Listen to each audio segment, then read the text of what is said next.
Hello friends, welcome to my channel. This is Abhirami and I am here to discuss with you about today's topic, that is the movements of the shoulder girdle.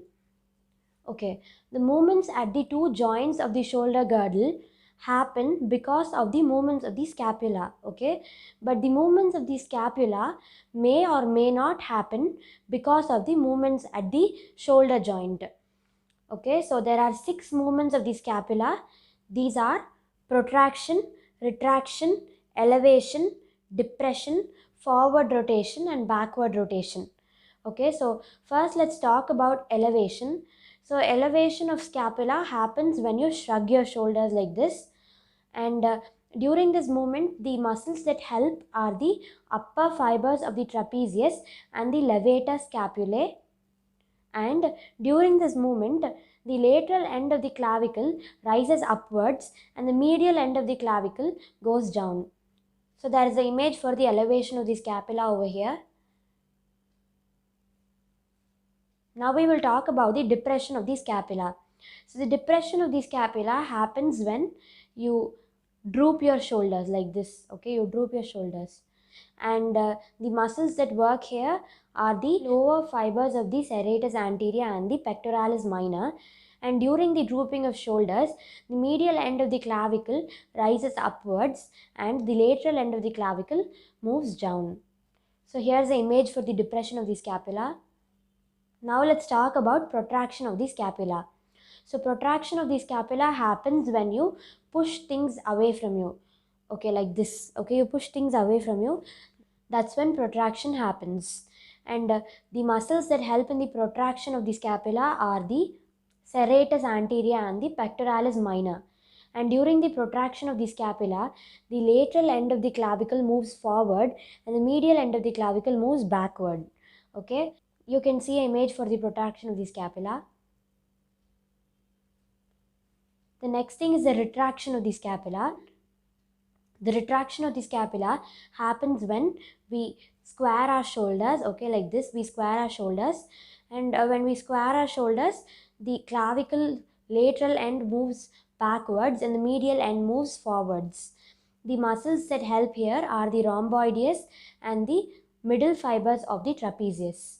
Okay, here's the image of the retraction of the scapula.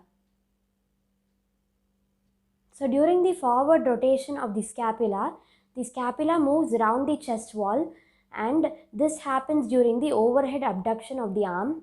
The scapula rotates around the coracoclavicular ligament, and the muscles involved in this are the upper fibers of the trapezius and lower fibers of the serratus anterior. The clavicle also rotates about its axis during this movement. You can see a picture for the forward rotation over here. Now let's talk about the last movement that can be made by the scapula, that is the backward rotation of the scapula. So the backward rotation of the scapula happens when you do the opposite movement to what you did in the forward rotation of the scapula.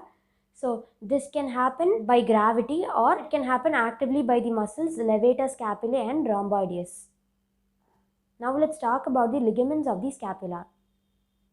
So we all know that the scapula has coracoacromial ligament. So the coracoacromial ligament attaches itself to the lateral border of the coracoid process and the tip of the acromion.